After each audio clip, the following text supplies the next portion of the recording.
La Edad Media, medievo o medioevo es el periodo histórico de la civilización occidental comprendido entre los siglos V y XV.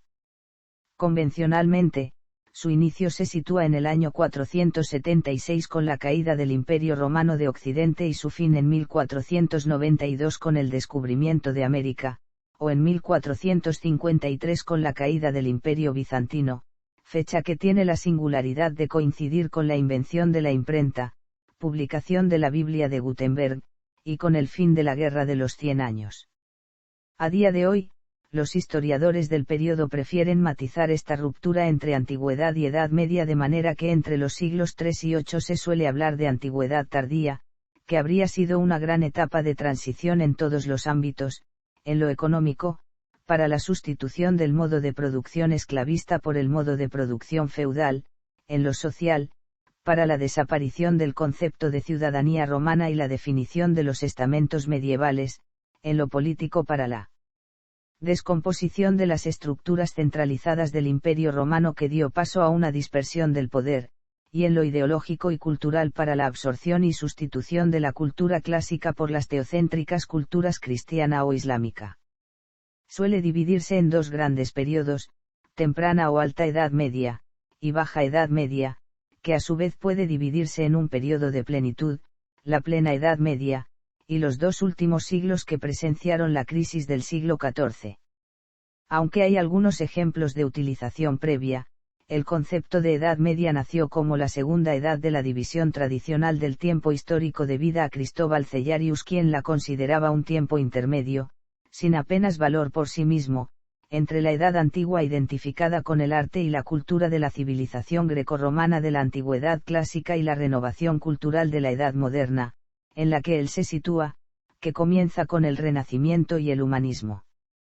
La popularización de este esquema ha perpetuado un preconcepto erróneo, el de considerar a la Edad Media como una época oscura, sumida en el retroceso intelectual y cultural, y un aletargamiento social y económico secular.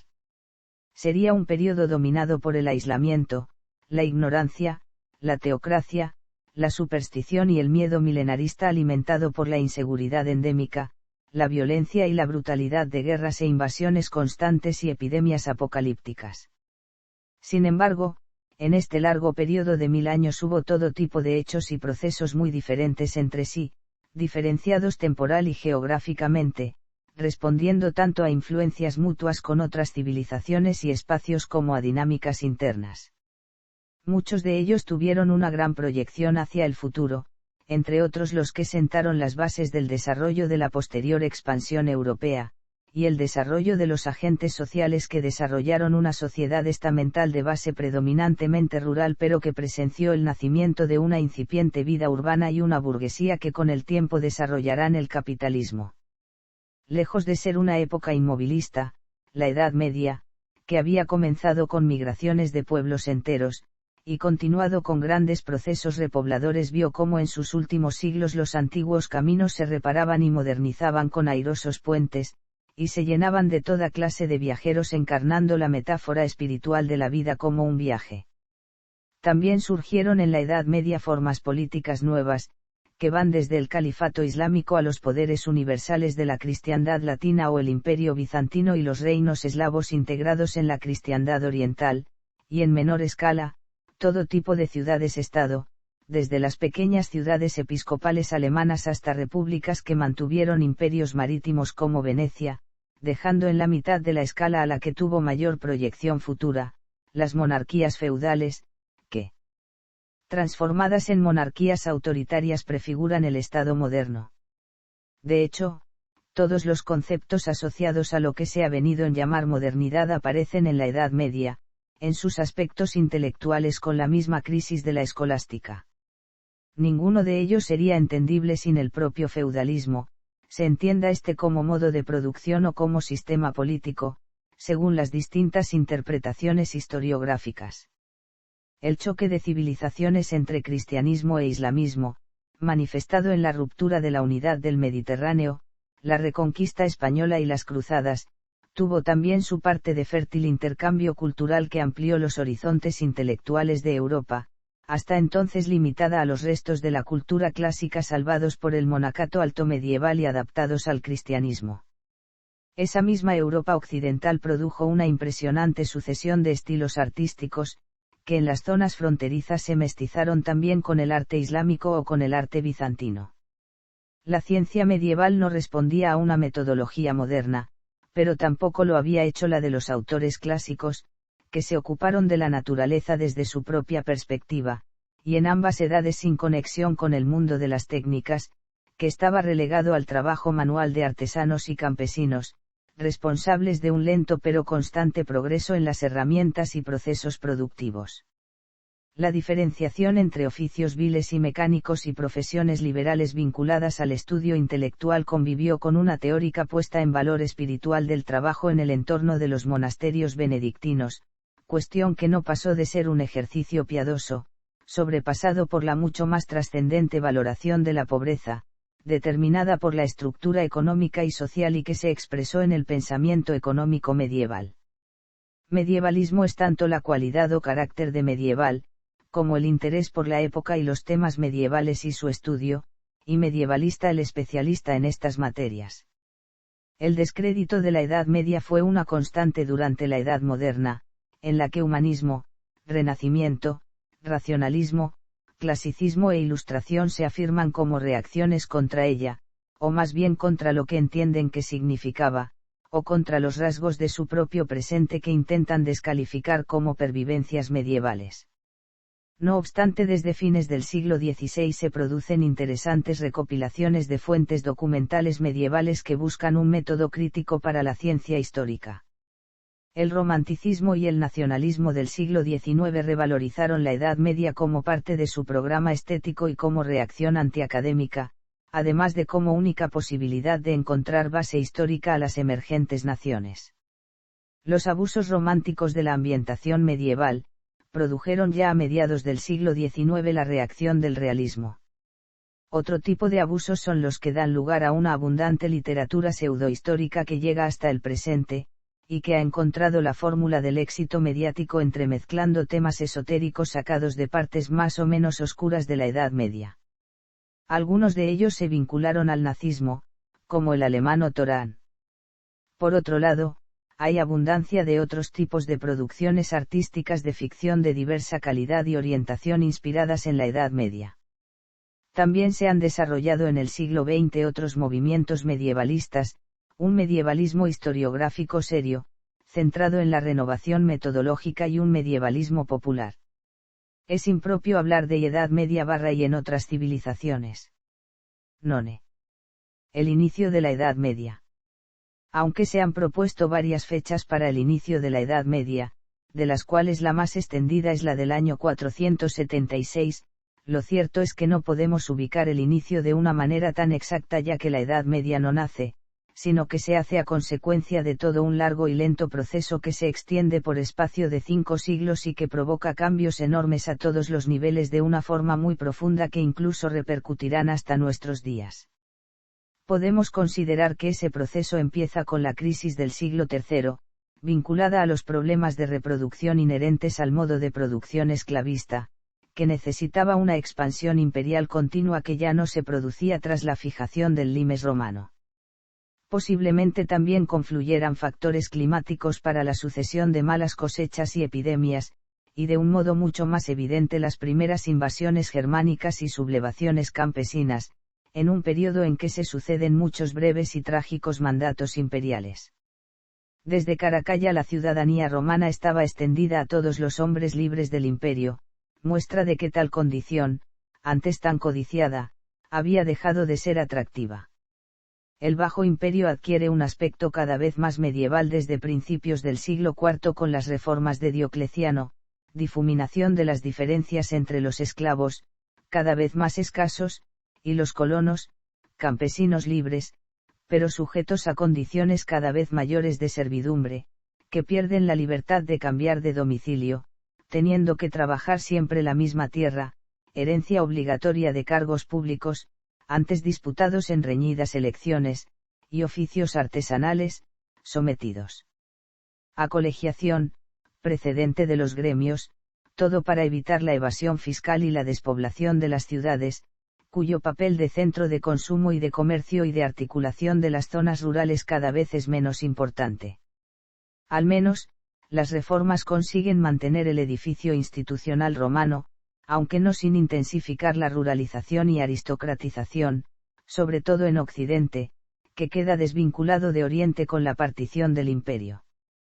Otro cambio decisivo fue la implantación del cristianismo como nueva religión oficial por el Edicto de Tesalónica de Teodosio y el Grande, precedido por el Edicto de Milán, con el que Constantino y el Grande recompensó a los hasta entonces subversivos por su providencialista ayuda en la batalla del Puente Milvio, junto con otras presuntas cesiones más temporales cuya fraudulenta reclamación fue una constante de los estados pontificios durante toda la Edad Media, incluso tras la evidencia de su refutación por el humanista Lorenzo Valla.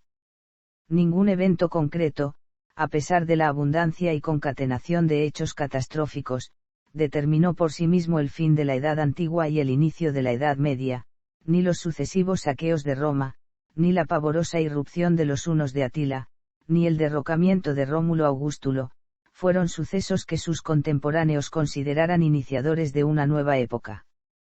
La culminación a finales del siglo V de una serie de procesos de larga duración, entre ellos la grave dislocación económica, las invasiones y el asentamiento de los pueblos germanos en el Imperio Romano, hizo cambiar la faz de Europa. Durante los siguientes 300 años, la Europa occidental mantuvo un periodo de unidad cultural, inusual para este continente, instalada sobre la compleja y elaborada cultura del Imperio Romano, que nunca llegó a perderse por completo, y el asentamiento del cristianismo. Nunca llegó a olvidarse la herencia clásica grecorromana, y la lengua latina, sometida a transformación, continuó siendo la lengua de cultura en toda Europa occidental, incluso más allá de la Edad Media. El derecho romano y múltiples instituciones continuaron vivas, adaptándose de uno u otro modo. Lo que se operó durante ese amplio periodo de transición fue una suerte de fusión con las aportaciones de otras civilizaciones y formaciones sociales, en especial la germánica y la religión cristiana. En los siglos siguientes, aún en la Alta Edad Media, serán otras aportaciones las que se añadan, destacadamente el Islam. Alta Edad Media. None. Los reinos germano-romanos. None. Bárbaros. Las transformaciones del mundo romano. Los distintos reinos. Las instituciones. La cristiandad latina y los bárbaros. Otras cristianizaciones medievales. Jázaros. El imperio bizantino. None. La restauración imperial de Justiniano. Crisis, supervivencia y helenización del imperio. La expansión del Islam. None. Al-Ándalus. None. Imperio carolingio. None. Surgimiento y ascenso. División y hundimiento. El sistema feudal. Uso del término, feudalismo. El vasallaje y el feudo. Los órdenes feudales. El año 1000. El legendario año 1000, final del primer milenio, que se utiliza convencionalmente para el paso de la Alta a la Baja Edad Media, en realidad tan solo es una cifra redonda para el cómputo de la era cristiana, que no era de universal utilización. Los musulmanes utilizaban su propio calendario islámico lunar que comienza en la Égira. En algunas partes de la cristiandad se utilizaban eras locales. Pero ciertamente, el milenarismo y los pronósticos del final de los tiempos estaban presentes. Incluso el propio Papa durante el cambio de milenio Silvestre II, el francés Gerberto de Aurillac, interesado en todo tipo de conocimientos, se ganó una reputación esotérica. La astrología siempre pudo encontrar fenómenos celestes extraordinarios en los que apoyar su prestigio, pero ciertamente otros eventos de la época estuvieron entre los más espectaculares de la historia. El cometa Halley, que se acerca a la Tierra periódicamente cada 8 décadas, alcanzó su brillo máximo en la visita de 837, despidió el primer milenio en 989 y llegó a tiempo de la batalla de Hastings en 1066, mucho más visibles aún, las supernovas SN 1006 y SN 1054, que reciben el número del año en que se registraron, fueron más detalladamente reflejadas en fuentes chinas, árabes e incluso indoamericanas que en las escasas europeas.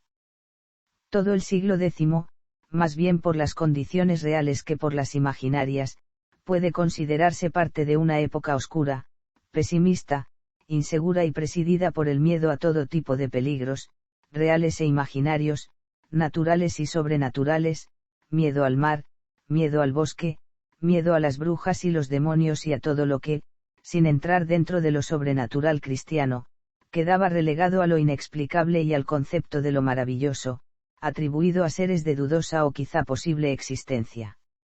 El hecho no tenía nada de único.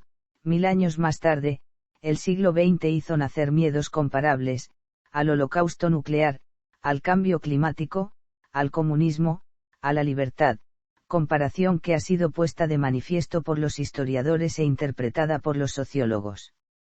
La coyuntura del año 1000. La persistencia del miedo y la función de la risa. Los miedos y la inseguridad no acabaron con el año 1000, ni tampoco hubo que esperar para volver a encontrarlos a la terrible peste negra y a los flagelantes del siglo XIV. Incluso en el óptimo medieval del expansivo siglo XIII lo más habitual era encontrar textos como el de Dante, o como los siguientes. Este himno de autor desconocido, atribuido a muy diversos personajes e incorporado a la liturgia de la misa.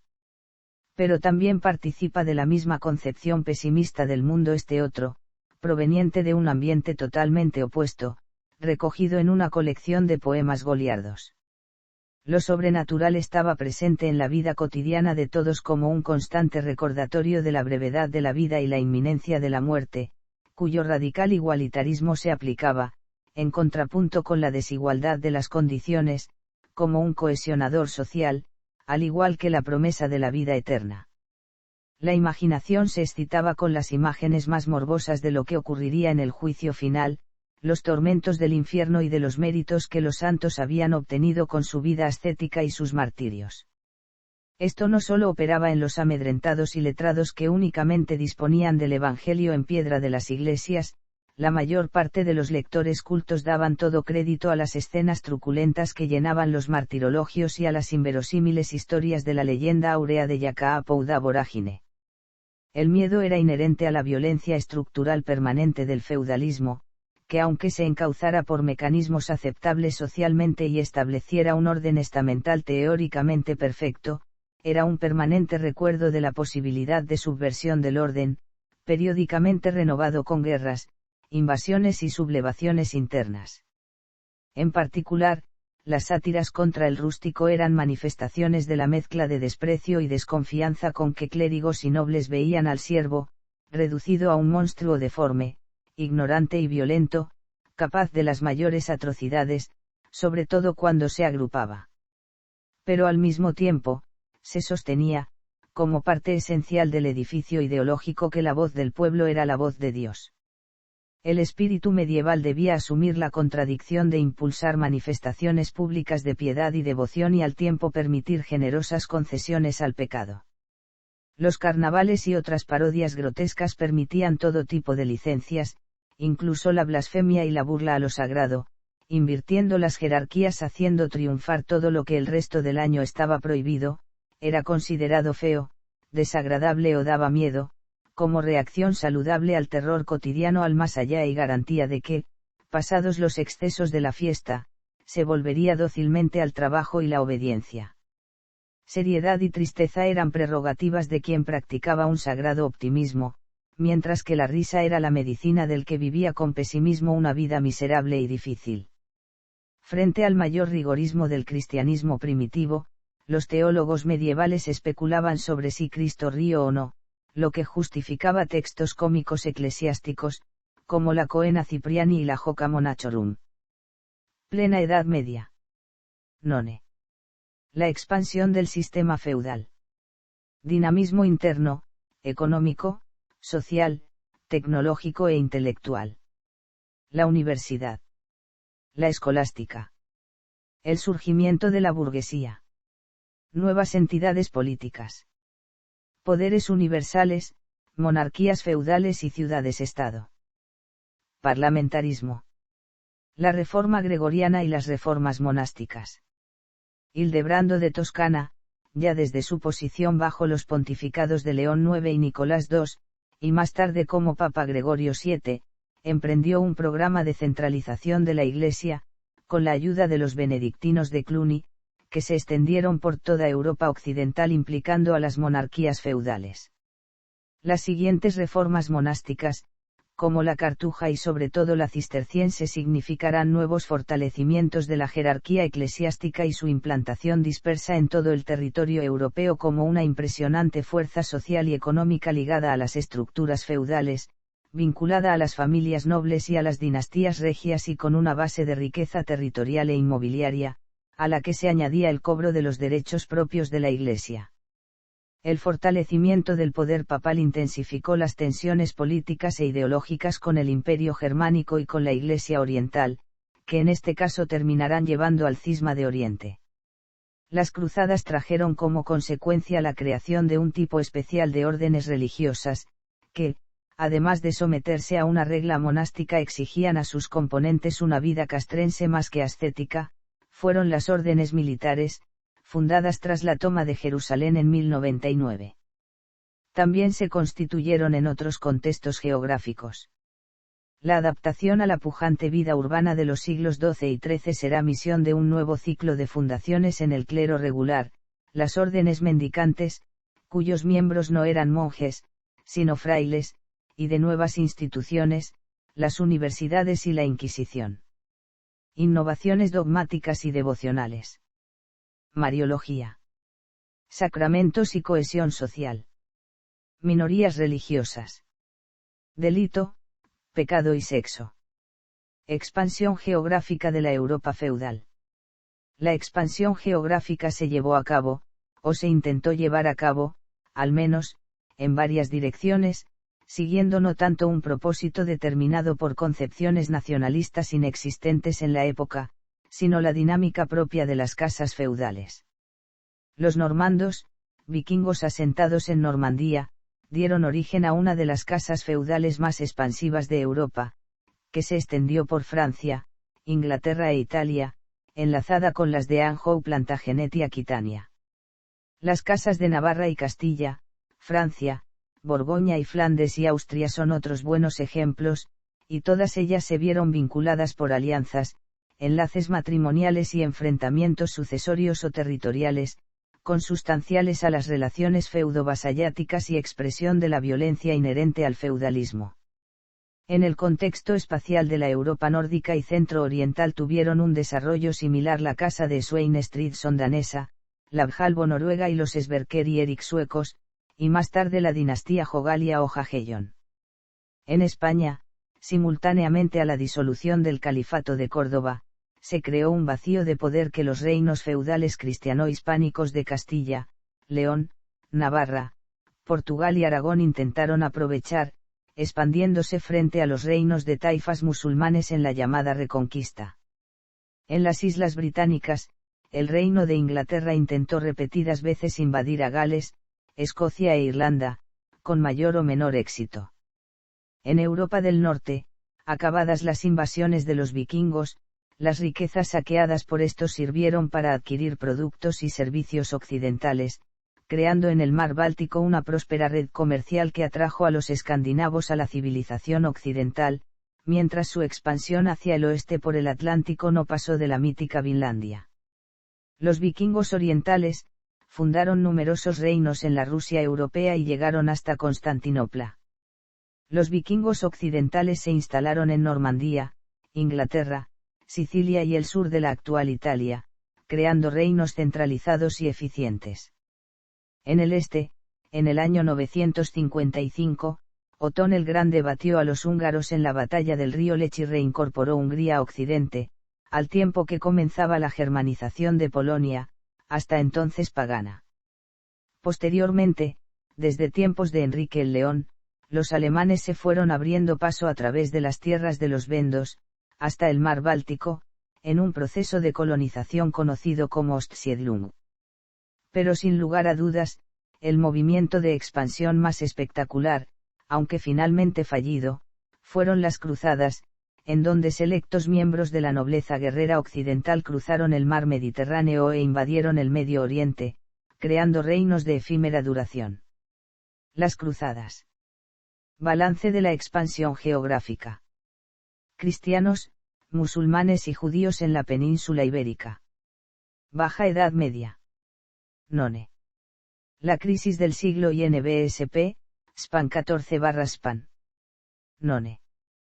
Consecuencias de la crisis. Las consecuencias no fueron negativas para todos. Los supervivientes acumularon inesperadamente capital en forma de herencias, que pudo en algunos casos invertirse en empresas comerciales, o acumularon inesperadamente patrimonios nobiliarios.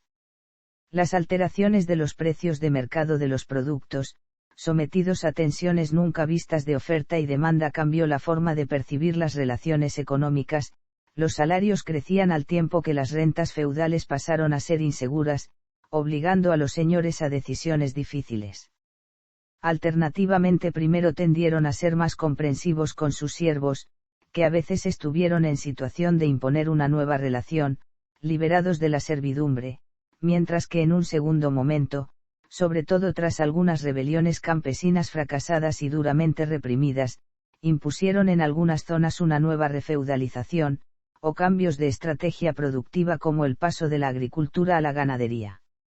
El negocio lanero produjo curiosas alianzas internacionales e interestamentales que suscitaron verdaderas guerras comerciales.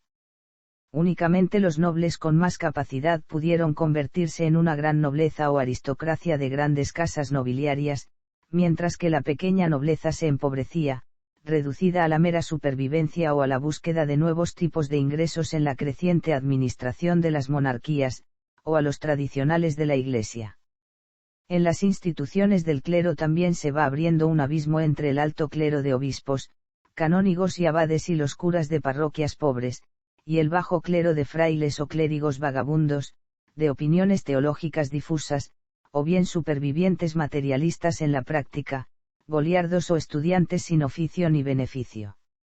En las ciudades, la alta burguesía y la baja burguesía viven un similar proceso de separación de fortunas, que hace imposible mantener que un aprendiz o incluso un oficial o un maestro de taller pobre tenga algo que ver con un mercader enriquecido por el comercio a larga distancia de la Hansa o las ferias de Champaña y de Medina, o un médico o un letrado salidos de la universidad para entrar en la alta sociedad. Se va abriendo paso la posibilidad de que la condición social dependa más de la capacidad económica que del origen familiar. Frente al mundo medieval de los tres órdenes, basado en una economía agraria y firmemente ligada a la posesión de la tierra, emerge un mundo de ciudades basado en una economía comercial. Los centros de poder se desplazan hacia los nuevos burgos. Estos reequilibrios se vieron reflejados en los campos de batalla, ya que los caballeros feudales empezaron a ser superados por el desarrollo de técnicas militares como el arco de tiro largo, arma que los ingleses usaron para barrer a los franceses en la batalla de Agincourt, en 1415, o la pica, usada por la infantería de mercenarios suizos. Es en esta época cuando aparecen los primeros ejércitos profesionales, compuestos por soldados a los que no les une un pacto de vasallaje con su señor sino la paga. A partir del siglo XIII se registran en Occidente los primeros usos de la de pólvora, invención china extendida desde la India por los árabes, pero de forma muy discontinua. Roger Bacon la describe en 1216, y hay relatos del uso de armas de fuego en la defensa musulmana de Sevilla y Niebla. Con el tiempo, el oficio militar se envilece, devaluando las funciones de la nobleza con las de la caballería y los castillos, que quedan obsoletos.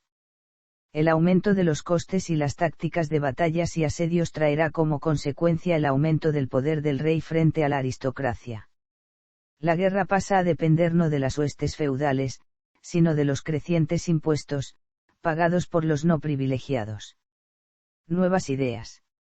Las nuevas ideas religiosas que se adaptan mejor a la forma de vida de la burguesía que a la de los privilegiados ya estuvieron en el fermento de las herejías que se habían producido previamente, a partir del siglo XII, y que habían encontrado eficaz respuesta en las nuevas órdenes religiosas mendicantes, insertas en el entorno urbano, pero en los últimos siglos medievales el husismo o el wyclifismo tienen una mayor proyección hacia lo que será la Reforma protestante del siglo XVI. El milenarismo de los flagelantes convivía con el misticismo de Tomás de Kempis y con los desórdenes y corrupción de costumbres en la Iglesia que culminaron en el cisma de Occidente.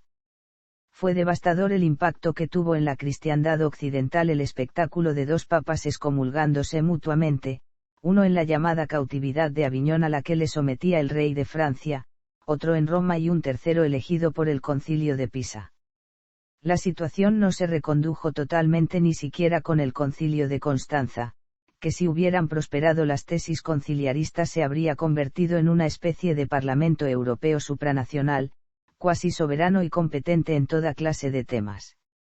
Hasta la humilde Peñíscola se llegó a convertir por algún tiempo en el centro del mundo cristiano para los escasos seguidores del Papa Luna. Los intentos de imprimir mayor racionalidad al catolicismo ya venían estando presentes desde la cumbre de la escolástica de los siglos XII y XIII con Pedro Abelardo, Tomás de Aquino o Roger Bacon, pero ahora esa escolástica se enfrenta a su propia crisis y cuestionamiento interno, con Guillermo de Ockham o Juan Dans Escoto. La mentalidad teocéntrica iba lentamente dando paso a una nueva antropocéntrica, en un proceso que culminará con el humanismo del siglo XV en lo que ya puede denominarse Edad Moderna. Ese cambio no se limitó únicamente a las élites intelectuales, personalidades extravagantes, como Juana de Arco, se convierten en héroes populares, la mentalidad social va alejándose del conformismo temeroso para acoger otras concepciones que implican una nueva forma de afrontar el futuro y las novedades. El anonimato conscientemente buscado en el que vivieron silenciosamente generaciones durante siglos. Y que seguirá siendo la situación de los humildes durante los siglos siguientes, da paso a la búsqueda de la fama y de la gloria personal, no solo entre los nobles, sino en todos los ámbitos sociales. Los artesanos comienzan a firmar sus productos, y cada vez es menos excepcional que cualquier acto de la vida deje su huella documental. El desafío al monopolio económico, social, político e intelectual de los privilegiados, creaba lentamente nuevos espacios de poder en beneficio de los reyes, así como un lugar cada vez más amplio para la burguesía. Aunque la mayor parte de la población siguió siendo campesina, lo cierto es que el impulso y las novedades ya no provenían del castillo o el monasterio, sino de la corte y la ciudad. Entretanto, el amor cortés y el ideal caballeresco se revitalizaron y pasaron a convertirse en una ideología justificativa del modo de vida nobiliario justo cuando éste empezaba a estar en cuestión, viviendo una época dorada, obviamente decadente, localizada en el período de esplendor del Ducado de Borgoña, que reflejó Johan Huizinga en su magistral El otoño de la Edad Media. El fin de la Edad Media en la península ibérica. Mientras que para el Mediterráneo oriental el fin de la Edad Media supuso el avance imparable del Islámico Imperio Otomano, en el extremo occidental, los expansivos reinos cristianos de la península ibérica, tras un periodo de crisis y ralentización del avance secular hacia el sur, simplificaron el mapa político con la unión matrimonial de los reyes católicos, los acuerdos de estos con el de Portugal y la conquista de Granada. Navarra, dividida en una guerra civil entre bandos orientados e intervenidos por franceses y aragoneses, sería anexionada en su mayor parte a la creciente monarquía católica en 1512. Véase también. Portal, Edad Media. Contenido relacionado con Edad Media. Notas. Referencias. Bibliografía. Enlaces externos. Centros de investigación. Departament de Historia Medieval, Paleografía y Diplomática. Universitat de Barcelona. Cuadernos de Historia Medieval. Universidad Autónoma de Madrid. Área de Historia Medieval. Enlaces a webs de interés. Departamento de Historia Medieval. Universidad Complutense de Madrid. Seminario de Estudios Medievales y Renacentistas. Universidad de Salamanca. Departamento de Historia Medieval. Universidad de Sevilla. Revista de Historia Medieval, Departamento de Historia Medieval. Universidad de Valencia. Departamento de Estudios Medievales. CSIC. Instituto de Historia Antigua y Medieval Prof. José Luis Romero, Facultad de Filosofía y Letras, Universidad de Buenos Aires. Edad Media, Revista de Historia, Departamento de Historia Antigua y Medieval, Universidad de Valladolid. Arte e Historia. Alta Edad Media. Plena y Baja Edad Media. Vida cotidiana en la Alta Edad Media. Vida cotidiana en la Plena y Baja Edad Media. Biblioteca Gonzalo de Berceo. Página principal. Florilegio medieval. Vida cotidiana en la Edad Media.